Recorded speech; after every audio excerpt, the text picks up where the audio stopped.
good morning, and welcome to St. Paul. I am Reverend Margaret Smith Narcisse. I'm the Associate Dean of Student Affairs. That's me. And I'm glad that you are here today. We are having a wonderful conversation with our presenter, Reverend Dr. Casey Sigmon, who is the Assistant Professor of Preaching and Worship and Director of Contextual Education. Her topic today is Engaging the Gadfly, Holy Shifts in Preaching for the Digital Age, which is based on her research for an upcoming book called Engaging the Gadfly from Reactionary to Reflective Outlined Hybrid Preaching in a Digital Age. So you're going to learn a lot today because number one, what is a gadfly? So listen to our doctor. Thank you, Dean Narcisse, and thank you everyone for setting aside time to join me in this adventure for the next 45 minutes or so. There will be an opportunity to ask questions at the end, so hold on to them. Don't lose those questions because that's where aha moments come from, are from the questions. So as Dean Narcisse set up for me without me even asking her to do, when I mention my project, one of the first questions I hear is, what is a gadfly? Yes. Followed by, what does a gadfly have to do with preaching? And then the third question that may come my way is, and what does all of this have to do with shifts? Well, you're in luck, because in our time together, we're going to talk about what the gadfly is. We're going to talk about what it wants and doesn't want, and why it matters for the church today. While I approach the context of shift in North America primarily as a scholar and practitioner of preaching, you will see in the coming minutes why this research is open to more than just teachers and practitioners of preaching. Preaching often gets put in a silo, but that we know for a fact that preaching is part of worship, and worship is all about ecclesiology. So I'm here to break down those binaries. My work seeks to liberate the work of proclamation from being solely the pastor's responsibility, who is master divinity, to being something the whole community should be participating in. And so my book is an enduring conversation with, rather than a swatting at or ignoring, the gadfly of shifts in our digital age. This book invites weary preachers and congregants to join in a conversation together. It's a dialogical book. There will be questions at the end of every chapter. It's meant to be read in the church together. Because ultimately, this digital age, like previous ages of technological change, presents problems and possibilities to the practice of preaching, worship, and ecclesiology, so the shape of the church. And we will explore all of this and more in our chat with the gadfly ahead. Say hello to the gadfly. Hello. That was very polite. Let me paint a picture, if you'll briefly humor this preacher. Process philosopher and mathematician Alfred North Whitehead used the image of the gadfly to describe the presence of new ideas and novelty challenging existing, stable, settled institutional structures. He chose the gadfly, or common housefly, it's just a fly, y'all, because new ideas are always a nuisance that seems small at first, but their presence indicates the possibility of a greater shift. And the last 30 years of evolution in digital technologies, from dial-up internet, cue the sound of a modem, all you elder millennials out there. All right, very good, very good. Now to smartphones and ChatGPT, these are all symptoms of greater shifts taking place. Bzz, bzz, bzz. You hear the gadfly. You see the gadfly appearing in this haze of technological change and shift. In the words of Whitehead, the gadfly's ideas and invitations are at once gadflies irritating and beacons luring the victims among whom they dwell. I don't really like the language of victim. I don't want to cast the church and its leaders as being victims of these changes.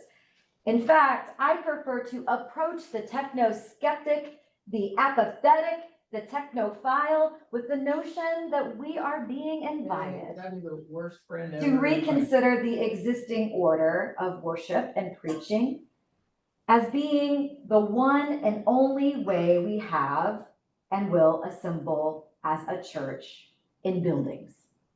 Because it's a lot about just the buildings. All right. So when a gadfly appears, shift is generally nearby. I hope you caught that pun. Okay. Thank you. And a shift from broadcast technoculture at the dusk of the print age to a social media technoculture in the dawning of this digital age should and does impact the way we do church, because it's raising questions about authority and who has it, power, relationality, and what it means to be a human being made in the image of God in the age of AI. Conversations about preaching in the digital age are too often satisfied with just cosmetic shifts. Host the in-person service online, offer a preview or bumper of the sermon for Sunday on social media, and maybe give a reminder of what the sermon was about for the Monday morning scrollers who are not ready to start work at 9 a.m. But the gadfly is not merely inviting us to consider cosmetic shifts so that practices for preaching and worship rooted in print and broadcast technoculture can be translated for social media. Again, the gadfly is inviting us toward cosmological, theological shifts emerging with our new media. Whitehead puts the climate that leads to the gadfly's presence in this way in his book, Adventures of Ideas. Because ideas are adventures, right? He says, in each age of the world, distinguished by high activity, there will be found at its culmination and among the agencies leading to that culmination, some profound cosmological outlook, implicitly accepted, impressing its own type upon the current springs of action.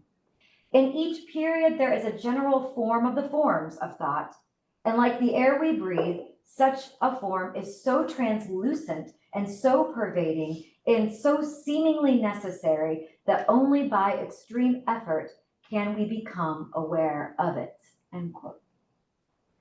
In my book, I discuss how we have been in a mass media broadcast technoculture for 500 years. But the powers and the gatekeepers of those forms of media are no longer the only ones with power and authority and control. And this impacts the pastorhood, and this impacts preaching. And it leads us to ask, as spiritual leaders of embodied spiritual persons and public prophets in this digital age, what is the cosmological outlook that seeks to drive our creative energies and materiality, and toward what aim is it luring us? Are we being brought to some sort of death or a resurrection? Well, probably both, because let's resist those binaries, right, altogether. Most churches exist in the culture, shape, and habits that have accumulated from what Philip Clayton calls theology after Gutenberg. Clayton made this argument in 2010, so I keep reiterating this is not necessarily new information.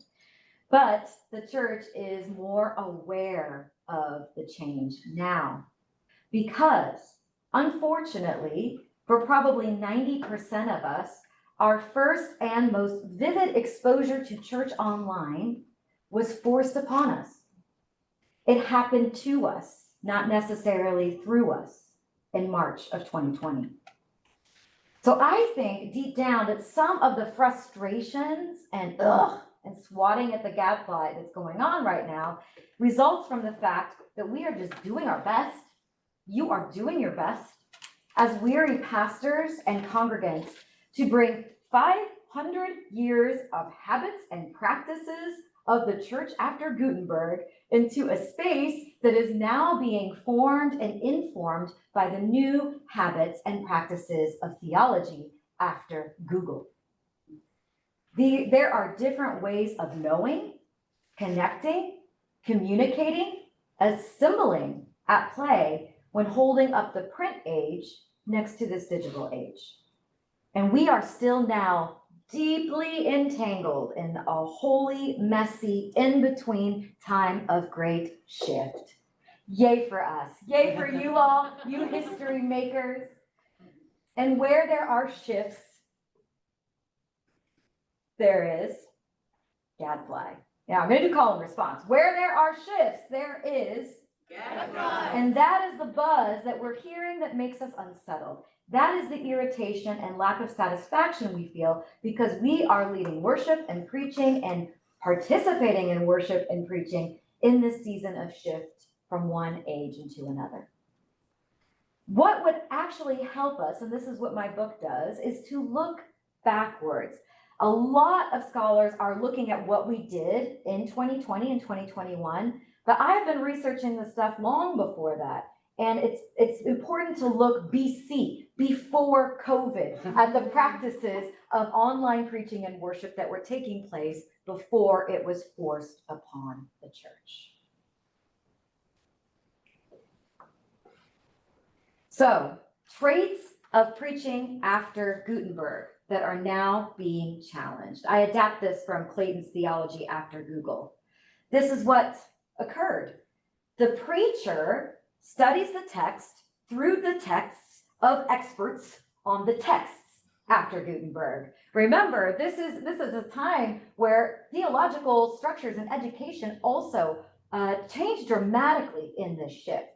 With the Gutenberg, with the printing press, and theology became mass-produced and distributed across Christendom. And preachers then began to cultivate practices of learning and knowing for the sermon that revolved around the cultivation of authorities who have theological texts. Preachers are seen as an authority during this time, right? It's given. You have that position, you are authorized to speak and to lead. There's not a lot of competition except like amongst other Christendoms, right? Because this is when denominations are then arguing about whose tradition is the right tradition according to the text. The preacher in preaching after Gutenberg decides the main point and the subpoints for the listeners to know in the sermon and through the sermon. And so preaching textbooks cultivate a lot of information around rhetoric and practices of delivery so that your sermon is clear, organized, and persuasive.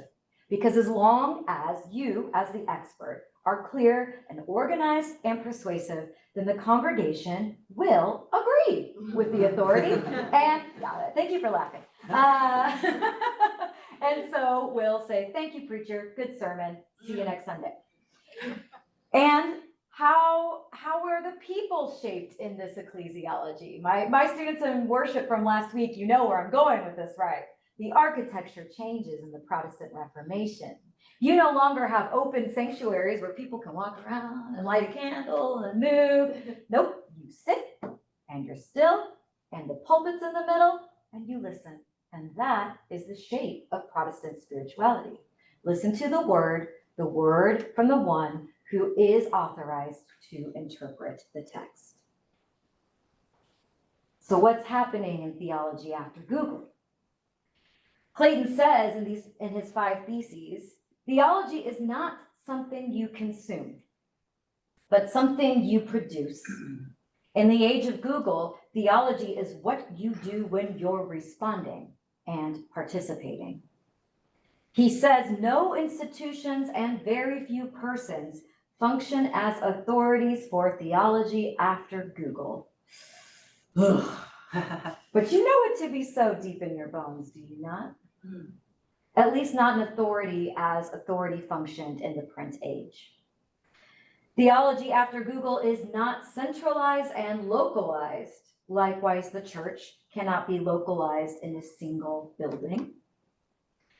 Theology after Google does not divide up the world between the sacred and the secular, as past theologies often did. All thought and experience bears on it, and all of one's life manifests theology. And so Clayton says, in this culture that's becoming clearer, the new Christian leader is a host, not an authority, who dispenses unsettled truths, wise words, and the sole path to salvation. My. All of that sounds pretty rude for those of you who have been trained theologically in forms of knowing and authority that are from after Gutenberg. But this is the shift that we are in. I started researching the impact of new media on preaching before COVID, forced online preaching and worship on just about everybody. And you know, folks were not really interested. They thought, oh, Casey, that's a cute project. You go to the metaverse and go in virtual reality and go to church? That's nice. That's not real church. So anyway, when we were forced to go online, it did leave a bad taste in our mouths, and understandably so. 2020 was not an invitation to consider dipping our toes into online and hybrid spaces. It was a mandate. It happened to us. We didn't have time to pause and sit with the gadfly.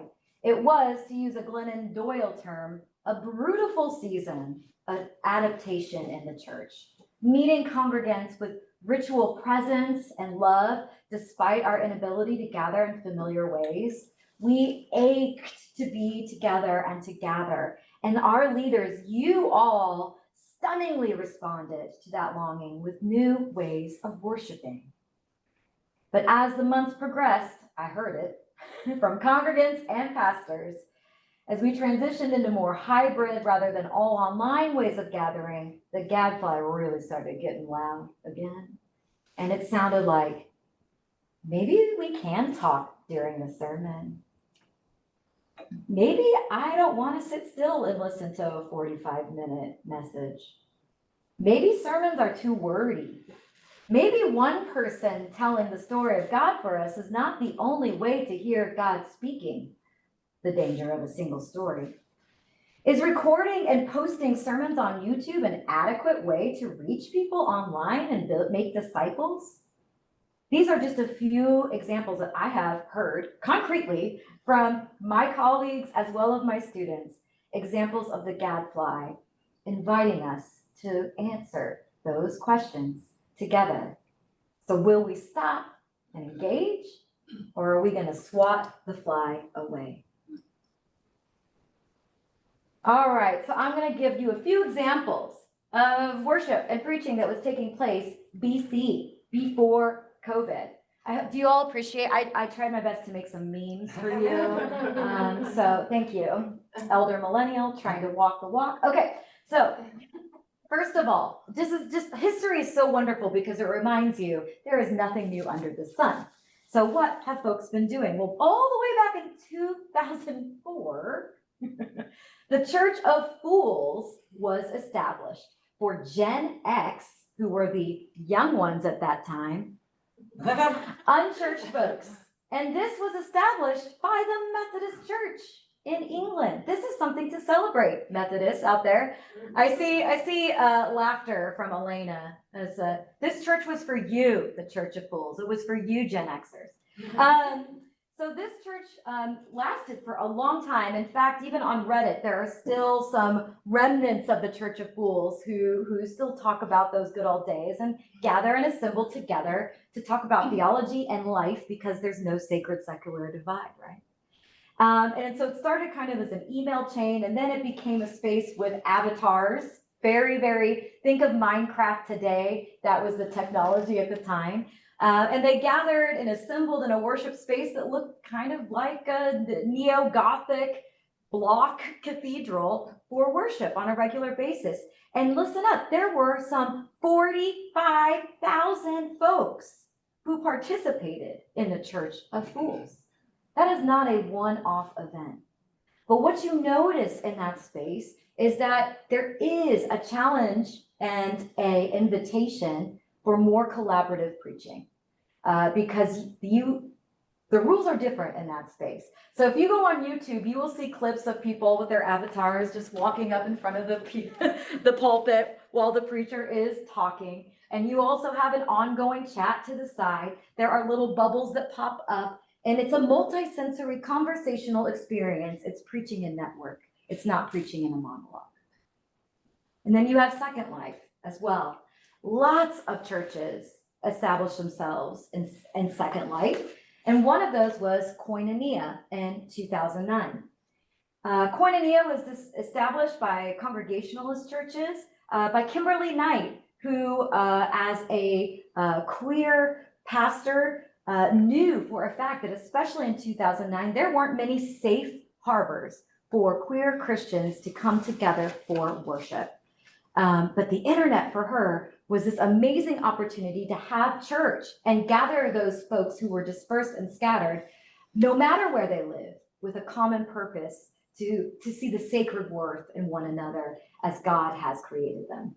So she established Koinonia, quote, a safe space in which people from around the world engage in a community of ecumenical faith that represents liberal Protestant values where all are valued as sacred children of God. And then in 2013, we have another sort of hybrid network church community called the Slate Project that's formed. Has anyone heard of the Slate Project? All right, check them out. They are still going strong. They have Slate Speak on Thursday nights. I can't remember what time, 7 p.m. Central Time on X, AKA Twitter.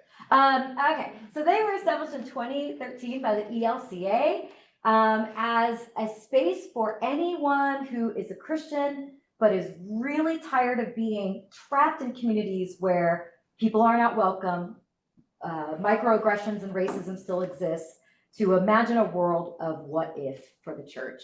What if we could wipe the slate clean of racism and bigotry as Christians? What if we could start a new way?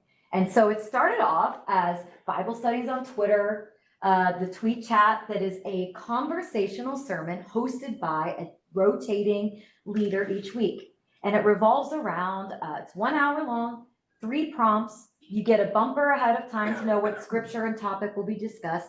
And the host responds. They don't talk at people. They are responding to the responses of the prompts. And that is the sermon. And that is the proclamation. So what do we see in these churches that were innovating before technology was forced upon them? We begin to see the immersion of what the church could be in its preaching and worship practice in this digital age. I wanted to also share this extended quote from Kimberly Knight again, speaking to sacred space and cyberspace in 2009 in Yale Divinity School's Reflections Journal. The folks participating in online church are by no means exclusively kids, youth, or 20-somethings. The people who call Koinonia Congregational Church their spiritual home are young, old, black and white, American and European, gay and straight, and representing a spectrum of differently abled bodies. One parishioner who has worshiped at Koinonia for nearly 2 years as a grandmother who lives alone and has experienced more than 40 surgical procedures. Though homebound, she finds solace in a Christian community that daily prays with her, visits with her, and worries about her when she is not around. One young woman, a lesbian living in a small southern community, came to Koinonia with deep wounds inflicted by her home congregation. Finding a church in her hometown was hard. In our church, she has found love and acceptance. Here, she has found a deep connection with God and peace with herself. Is it real church? Is it just virtual church? So before COVID, digital ministry innovators engaged new media and modeled technoculturally informed gatherings reformed around these practices after Google, where there's co-construction of the virtual space. There's co-preaching and a freedom of movement and expression, where there's also interactivity in the chat that isn't always monitored by the authority, but at times is. And there's welcome and leadership to and from folks who are marginalized by print age, in the building, text-based worship. So, one of the things I invite my readers to imagine is not just, okay, so let's go plant a church on Second Life, or let's go to Minecraft and build a church there. What I am trying to invite you all to consider is that these shifts that I described are just as applicable to our congregations that are analog and meet in a building as those who do choose to pioneer and go online to plant churches, and everyone in between. It's an invitation to reimagine preaching in our conventional spaces and practices as well. So what does the fly want from us? I laugh because in my notes I put in parentheses, what a fly wants, what a fly needs. So that's in my head this whole time. Okay. All right, so what it wants. Oop, I jumped ahead of myself, sorry. Got excited about that song. What it wants. You've glimpsed some of what the Gadfly wants already. Wants us to notice about where we've come from in the print age and where we're going in the digital age. But now I want to introduce a hermeneutic, which you probably already know if you've been in my classes, is my hermeneutic, for wrestling with the Gadfly that keeps us attuned to mission and purpose with our choices around technology for preaching and ministry. Because we want to be reflective, not just reactive, right? Discernment. So there is a tendency to approach technology from one of two sides. One side of the pole is technological determinism, like I said, or technophobia. And there's a lot of this going around on the news and social media today with AI especially. But this is the posture of scholars like Nicholas Carr and Neil Postman and others who see an unavoidable future, a train wreck really, where our machines are going to overpower humanity, dehumanize us all, program us in machine-like fashion, and erase our species from the planet. I don't think they give humans enough credit. Sorry. Technophobes react against the innovation and reminisce about the good old days of the print age, which also had its haters as well. History is important. On the other side is technological embrace, or technophilia. Technophiles react rapidly to novelty, and they do it all. They buy it all. They get on every single platform. Every new tool is an expensive practice and overwhelming, and not really a sustainable way to handle these shifts that are coming our way and aren't going away in our lifetime, right? So I encourage in my book for congregations and church pastors to take a middle road, to not say it's all bad and to not go, we'll do it all, but to stand, again, non-binary in the middle in a space of discernment. And one of the folks that I engage with is a historian of technology, and in particular for today, just his first law. This is from Dr. Melvin Kranzberg, who throughout his 4 decades of research and teaching made people pull back the lens on what's happening now with technology to remind them that, why is the Stone Age called the Stone Age and the Bronze Age called the Bronze Age? It's about the tools, the technologies that were developed in those times. There's nothing new under the sun. Okay. So he was the Callaway Professor of the History of Technology at the Georgia Institute of Technology and one of the founders of the Society for the History of Technology and editor of the journal Technology and Culture.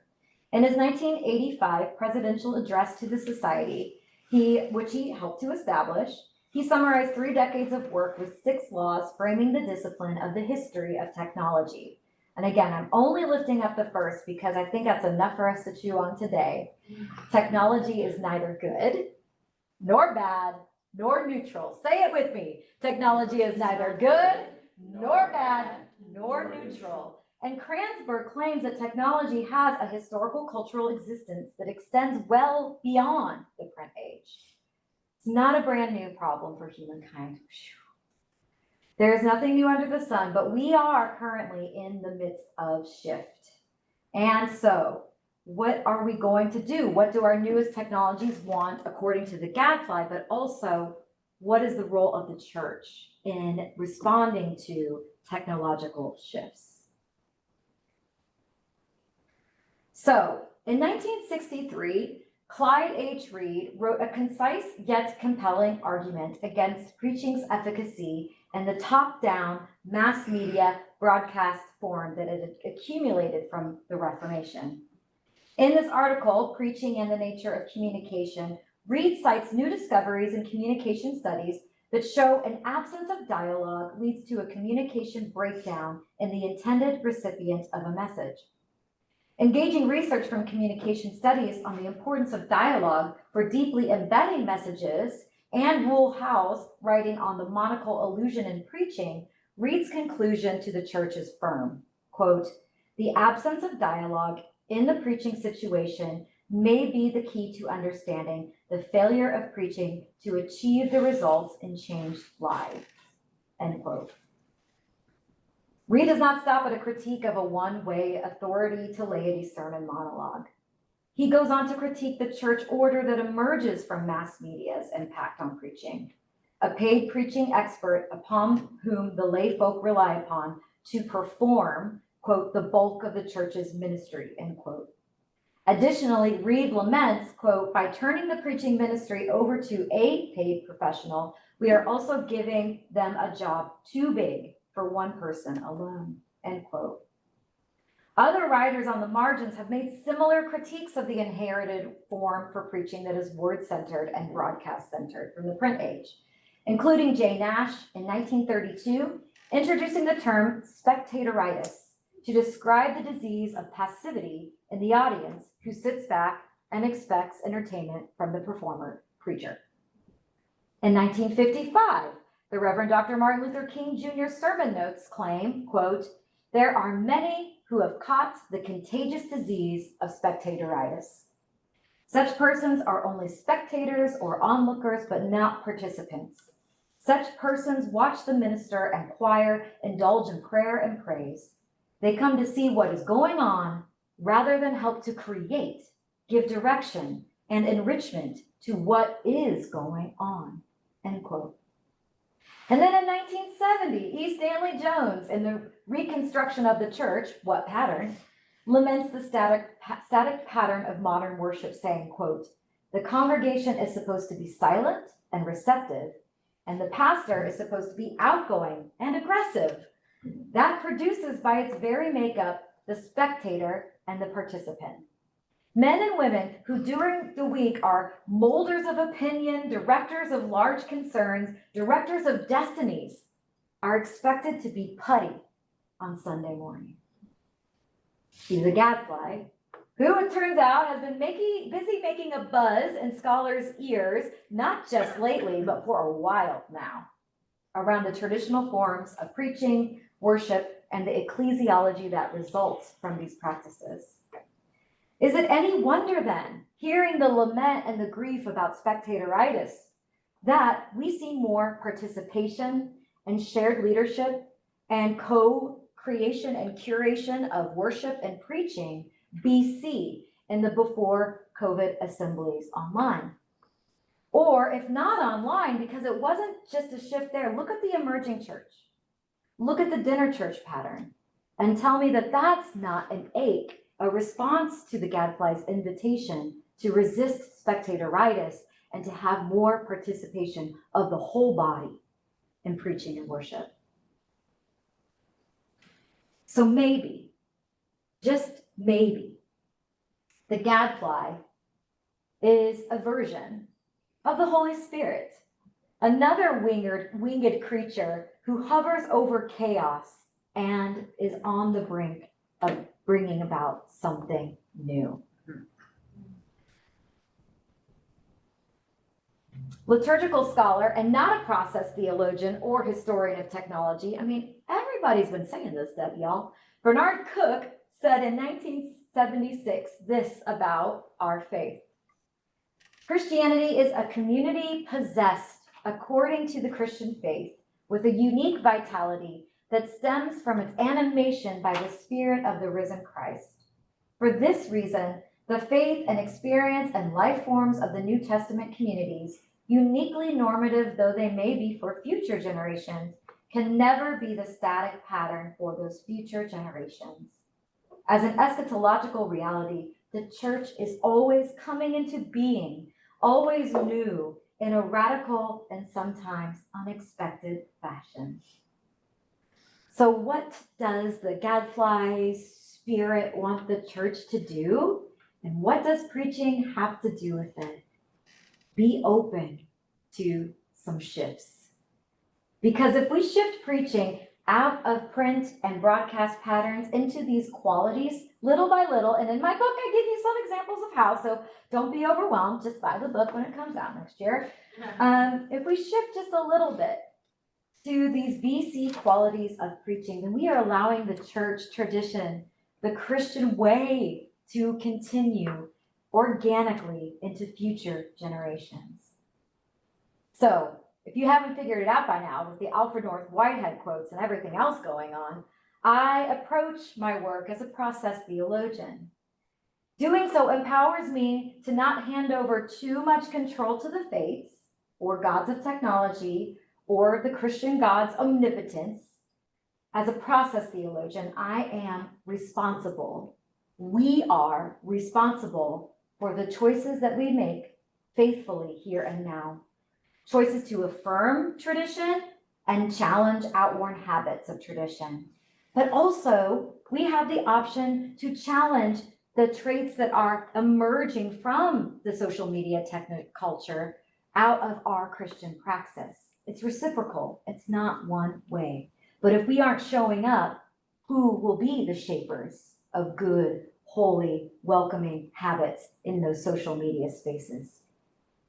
In the words of fellow process theologian Bruce Epperly, quote, "Process theology surprises both traditionalists and seekers by taking an affirmative but critical approach to change."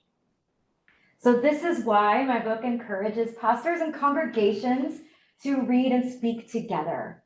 It's not going to be a trickle-down change. It's something we need to talk about together and respond to together, because the world is shifting. So that technology doesn't simply happen to us and we're always catching up, but through us as we creatively, collectively, and purposefully engage with the new ideas and questions put to religious communities in this digital shift. We may not and should not say yes to everything that's new, but we may say yes to some things. For example, when we talk about no's, let's talk about what the Gadfly doesn't want for a second. All right, so church, the Gadfly doesn't want you to just spend more money on technology tools for technology's sake. I know there are lots of grants out there. I've been on committees that read those grant proposals, and if there isn't a clear missional why and a sense that the community has discerned a purpose, you don't need the tool. So that might be freeing for you, but let it be known, we should not just be reaching for tools just to have tools. It all starts with purpose. We also need to talk about spending more time on figuring out how to be present in person and online if the only one interested or called to that presencing is the pastor. It's not sustainable. If you are in a congregation that does not yet see the possibilities for discipleship and building communities in online spaces, let it go. Others are doing it and will do it because it's not sustainable if it's just the pastor's idea.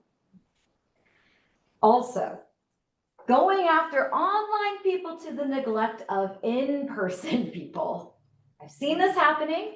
As exciting as it is to have folks showing up online, we have to remember that we are pastors of the whole congregation, including the folks who are still faithfully showing up in the building on Sunday morning. The Gadfly does not want you to let them go. The Gadfly also doesn't want you to see these ideas of shift as not impacting preaching in the analog church, as I've already mentioned. Maybe there are ways to have more conversational interaction in the worship service, more participation in the analog church. So, in short, the Gadfly doesn't want you to leap onto whatever movement is trending unless you have mission alignment and a team of co-conspirators in your context. And then, anything's possible. So what else? What does the fly want if it doesn't want those things? I think the Gadfly wants us to confirm humanity and affirm humanity. So many memes have been shared about the ubiquitous tests that pop up and gatekeep us from certain websites with their test, prove you're a human. And this is one of my favorite. To prove you're a human, I was taught that I was proving my humanity by showing love and concern for others. And it turns out all I actually need to do is count all the buses on the screen. So, since late fall of 2022, and this is where I'm going to wrap things up here, is going to AI because, of course, I've had to rewrite my whole book because of what started happening in February. But it's okay, Gadfly, I'm engaging you. But what I hear from both sides is how do we respond to the chatbots? Are we afraid of them or do we fall in love with them? What's Kranzberg's law? Stay in the middle. Stay in the middle, okay? So that is what I encourage congregations to do and to think about in terms of preaching, because I think this is a beautiful challenge for preachers, is to consider what it means together to affirm and confirm humanity in this AI age. So AI, generative AI, mainly operates in the land of factual and conceptual knowledge and general universal knowledge, unless you're really good at prompts, but even then, it's not great yet. But what is our skill as preachers and folks who are organizers on the ground? We know how to make information apply to a particular situation. That is the most human aspect of what it means to preach and worship in the church, and we cannot lose that as we shift into this AI age. I've been looking at how education has been responding to the Gadfly of AI, and I think these 3 tips are really important for preaching and preachers and worship, so I'm just going to name them really quickly. Tip 1, add timely or niche references in your communication. Why? ChatGPT does not know your place, does not know information really before 2021, and there's a lot of new information out there. It doesn't know local histories. So pay attention to what's going on in your context and don't just go looking at for information out there somewhere else. The Gadfly also wants us to reflect, invite, and celebrate cultural diversity. And this is a really scary one there. Professors and tech scholars have highlighted what is not really a surprising but disturbing fact, is that AI-generated images and information reflects the white Western bias of media on the web already. Think about it. Generative AI looks at the past to generate a response today. And who has dominated information of the print age for 500 years, right?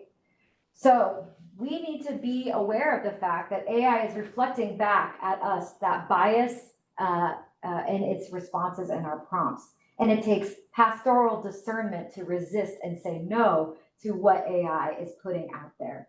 An example of this is just simply something like, show me an image of a lawyer and it's all a bunch of white men who show up as an image, right?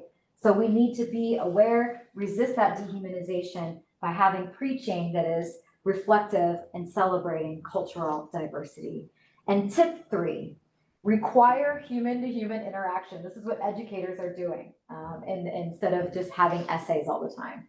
Because these live interactions help learning take place, just like Clyde Reed said, and anyone who has studied pedagogy in the last 50 years. But anyway, preachers need to take note that these are essential skills, and we as pastors, by making shifts into more dialogical preaching, are shaping our folks for practices of conversation and empathy that have been lost under the pressures of social media and AI. So it's spiritual formation as well. And I think it's no coincidence that when you look at preaching and worship practices of the BC churches, in online and in person, they were participating in all of these things, right? They're local, they're contextual, even if they're online, they're reflecting diversity, and human to human interaction is required in worship. So the preacher, after Google, makes the guests comfortable. She anticipates their needs. She matches folks up and gets conversations started, though she doesn't need to place herself in the middle of each one. She leads by example, often by establishing an atmosphere or an ethos that fosters deep sharing. And at her best, she transforms the lives of those whom she hosts. I cannot think of a better model for leadership in the church after Google than the host. So what if the preacher is the host? A midwife of divinity and not the master. Why does it matter? Here's just a few mea culpas from the field of homiletics that I want to share. Modern homiletics, mea culpa, I'm sorry, it was not as fully human and humanizing as we thought. I think to scholars who I sat at tables with, who were mentors of mine, like David Buttrick, who always said there should be no personality in preaching. It's all about God's word, as if that's even possible to get out of the way of the word when you're through your body. So mea culpa. And there's also the danger of a single story. As much as homiletics has tried to be a place where stories are gathered, it's always through the lens of the preacher. And there are risks and dangers inherent with that.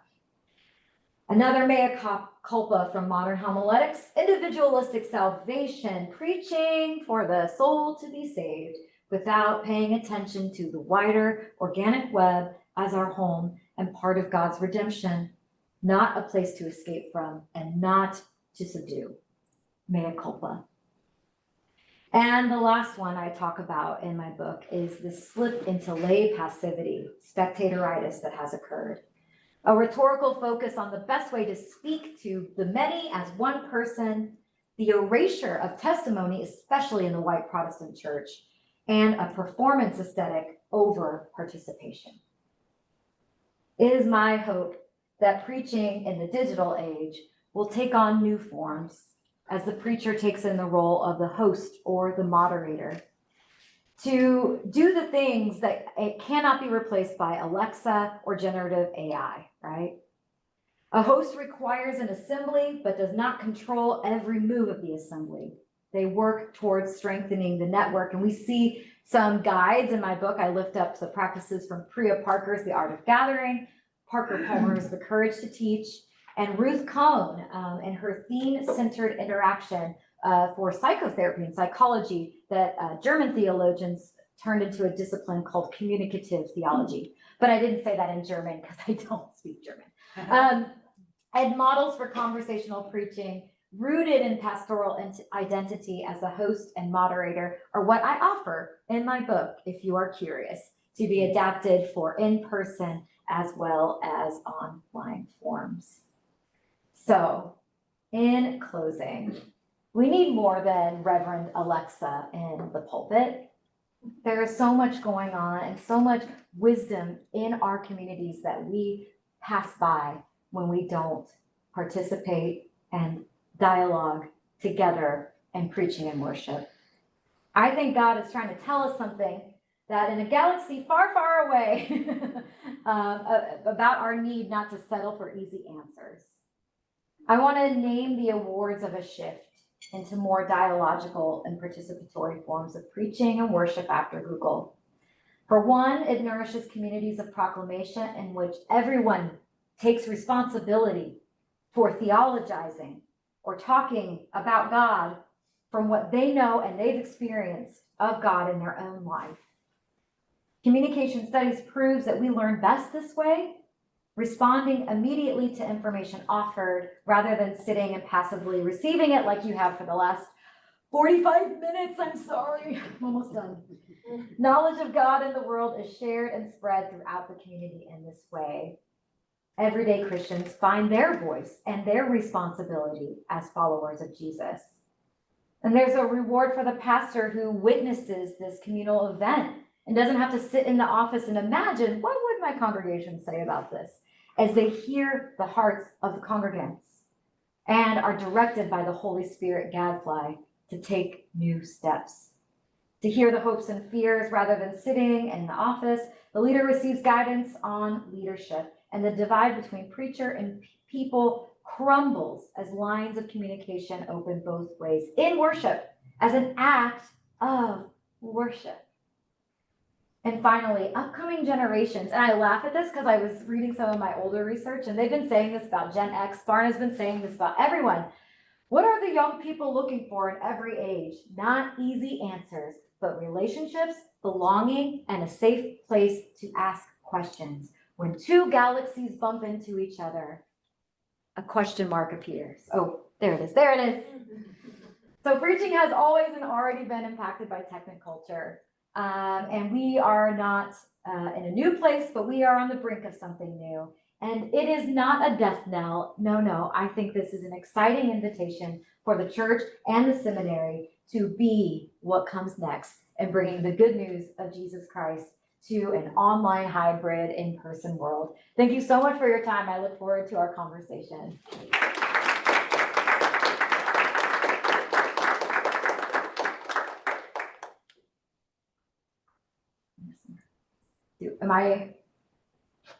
How do we do this? Yeah, questions. I can't see things online, so Right, you would, so okay. Julian will read the questions that are on the chat, and you can see the people.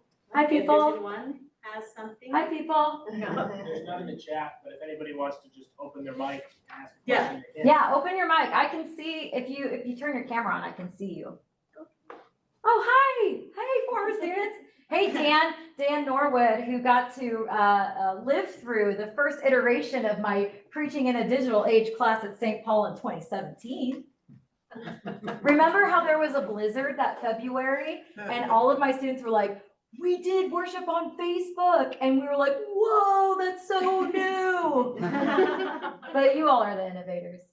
It was great because all my colleagues were saying, we didn't learn this in seminary. And I said, well, I did. You did. That You is. learned it in seminary. That's right.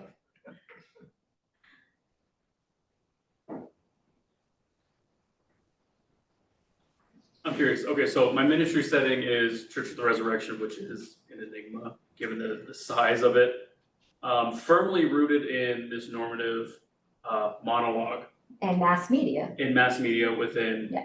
worship. Mm-hmm. I'm curious, I feel that other large churches in our context have made attempts to get into this dialogue aspect through online worship and TV production and all these different things, but from an outsider looking in, it's very much still monologue. Yes. I can see how your steps, I think of the typical local church in our state, 60 to 80. This is more reasonable. Mm-hmm. Given larger context and larger ministry settings, how might you help usher in this new age of dialogue in larger ministry settings? Well, because I'm a process theologian, I say that I'm aiming for intensity and not more homogeneity. So there's no shame in saying Church of the Resurrection is a mass media church if ever there was a mass media broadcast church. They hire people who have worked in mass media and broadcasting to do the digital ministry of the church. And that is Church of the Resurrection. So one of the things I love are people like Teresa Stewart, who we know at St. Paul, who's elevating the gift of small congregations, who too often look at Church of the Resurrection like, can't do that. And instead say, what can you do the Church of the Resurrection cannot do? Yeah. And that is this shift to the dialogical, participatory worship and preaching. And that is a gift to the church. So we don't all need to be the same.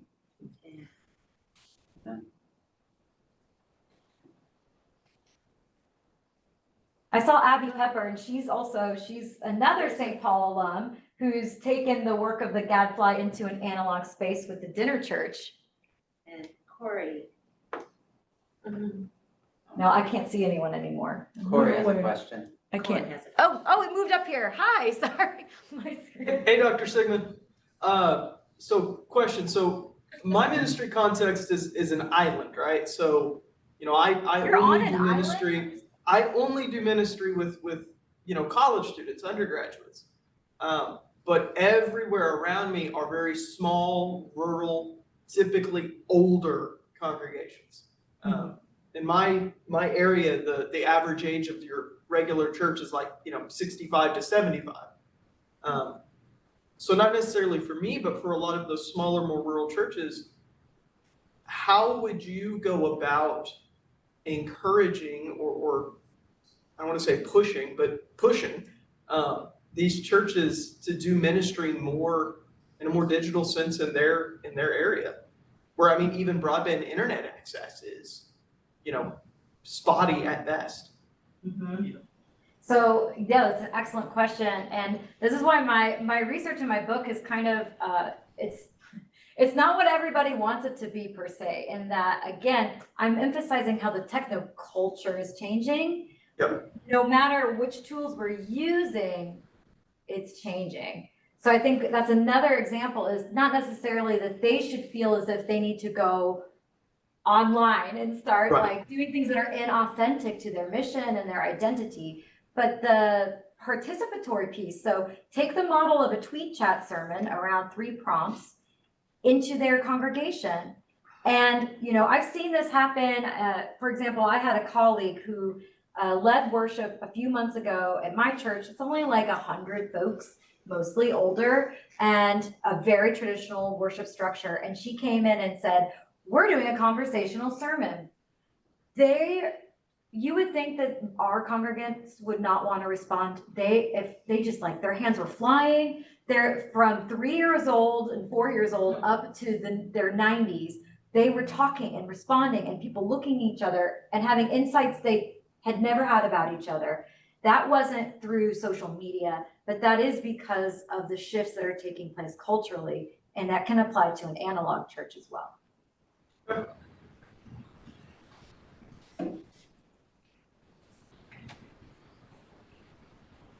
Wow. Thank you. All right, thank you so much.